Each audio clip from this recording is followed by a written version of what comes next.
जिहेतु श्री श्री लोखि बिमा बे लोखि फुजाया जानो थाखाय गेजेराव साननैसोल'सै बे समाव नैबे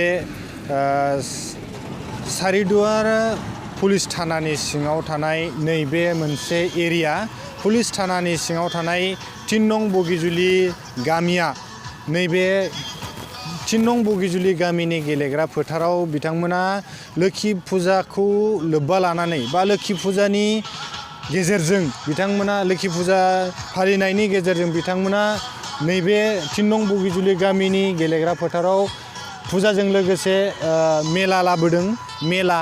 बे मेलायाव गोबां रोखोमनि बायदि रोखोमनि गेलेग्रा बिथांमोना लाबोफादों बे समाव आं केमेरा पार्सन बिथांखौ दिन्थिनो खावलायगोन गोबां रोखोमनि बेयाव गेलेग्रा मेला ड्रागन ट्रेननिफ्राय लानानै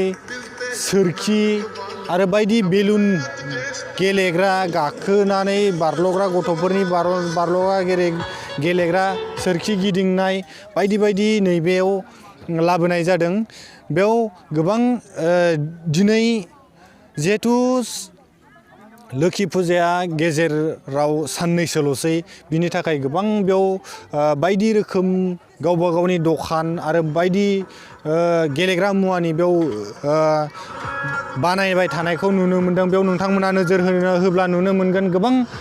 गोबां बेयाव गेलेग्रा मुवा सोरखि बायदिसिना बेयाव फिटिं खालामबाय थानायखौ नुनो मोनदों बेयाव गासै गोबां गिदिर गारिजों लाबोनानै बेयाव बायदि बायदि रोखोमनि गेलेग्रा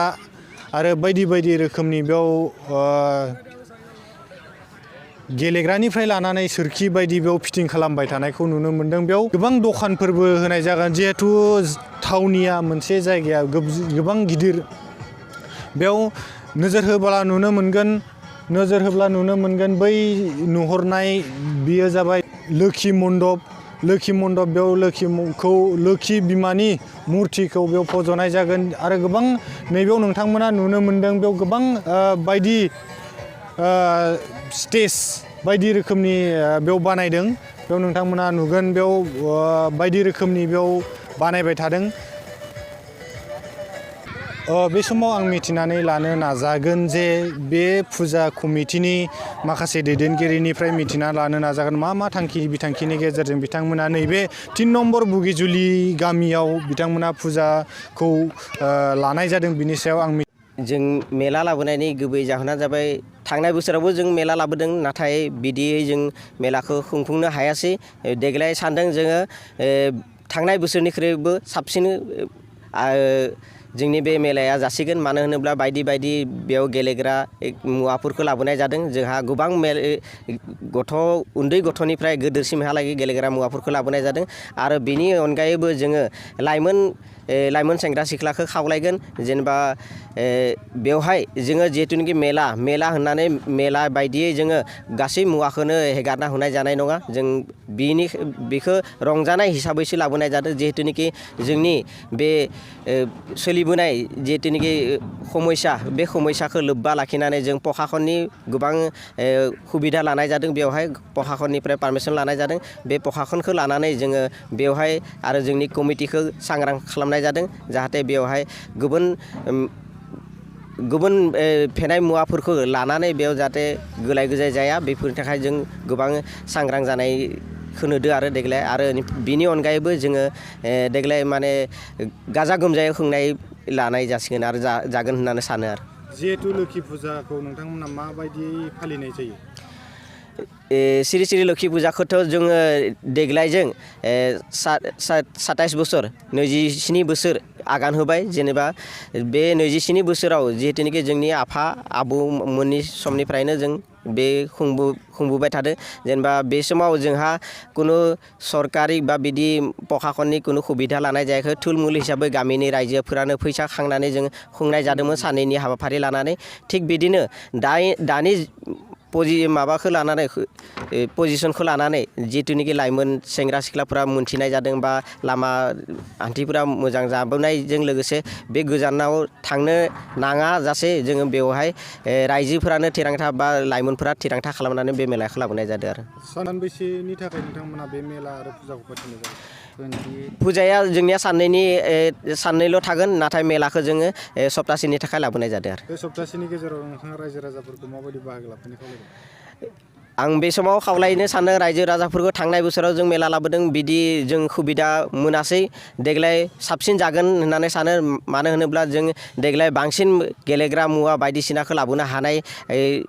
जादों आरो बेवहाय नोंथांमोना नुदों गोबां गेलेग्रा मुवाफोरखौ लाबोनाय जादों आरो बेवहाय खमसे खम 10तासो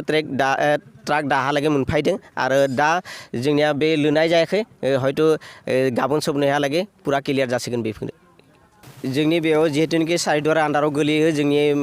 बगिजुलि गामिया बेनिखायनो जों दिनै मास मोनसेनि सिगांनिफ्रायनो जों बिथांमोननिफ्राय पारमिसन लानाय जादों जे सप्तासेनि थाखाय जों मेला लाबोनाय जागोन बेनिखायनो बिथांमोनखौ जों खावलायदों जाहाथे बे सप्तासेहालागै बिथांमोना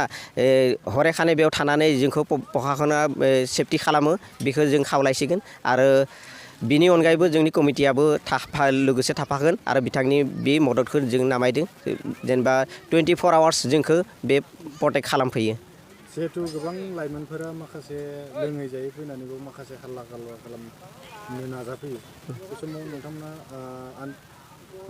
कमिटि हिसाबै मा राहा लागोन जोंनि बेवहाय बर' फरायसा आफादनिफ्राय जोंहा बेवहाय बेनार लगायखानाय दं जेनेबा जिहेतुनिखि फेनाय मुवानिफ्राय गोजानाव थानांगौ जुवा गेलेनायनिफ्राय गोजानाव थानांगौ बेफोरनि थाखाय जोंबो नोजोर बोनानै जों सांग्रां जाना दं आरो बेयावहाय जुदि माबाफोर फेनाय मुवा लानानै गोलाय गोजा खालामफैयो बिथांमोनखौ प्रखाखननि आखायाव होनाय जासिगोन आरो मेलानि मावथि मेला लाबोनाय माखासे खामानि मावबाय थानाय बिथांनियाव मिथिना लानो नाजागोन যে আপোনালোকে আজি ইয়াত মেলা পাতাত আপোনালোকে ক'ৰ পৰা আহিছে আমি এতিয়া আহিছোঁ মানে লখৰাৰ পৰা আহিছোঁ হয় তো আপোনালোকে কি খেলৰ বস্তু মানে বস্তুটো আমাৰ মানে চাবলৈ বহুত আছে ডাইগেন আছে ঝোলা আছে বেৰেক আছে তুৰা আছে আৰু বাচ্চা ল'ৰা ছোৱালীৰ বহুত আছে সামান ৰাইজক মানে